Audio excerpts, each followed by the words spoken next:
অন্তর্বর্তীকালীন সরকারের মাননীয় প্রধান উপদেষ্টা বিগত 5ই আগস্ট একটি ঘোষণাপত্র পাঠ করেছেন, যেখানে ইতিহাসকে বিকৃতি করা হয়েছে, ইতিহাসকে অস্বীকার করা হয়েছে। আমরা এদেশের সচেতন নাগরিক হিসেবে, ইতিহাসের অংশীজন হিসেবে আমরা এই ইতিহাস বিকৃতিকে কোনো অবস্থাতে সহ্য করতে পারিনি। ইতিহাসকে অস্বীকার করাকে আমরা সহ্য করতে পারিনি। এই জন্য আমরা এখানে দাঁড়িয়েছি।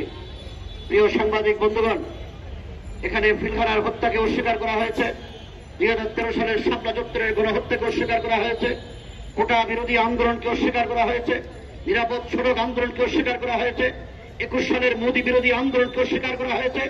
সর্বশেষ 1947 সালে যদি পাকিস্তান স্বাধীন না হতো, আমার এই বাংলাদেশ কোনোদিন স্বাধীন হতে পারত না। সেই ঐতিহাসিক 47কে অস্বীকার করা হয়েছে। সুতরাং ইতিহাস বিকৃতির এই আয়োজন আমরা কোনো অবস্থাতে মেনে নিতে পারি না।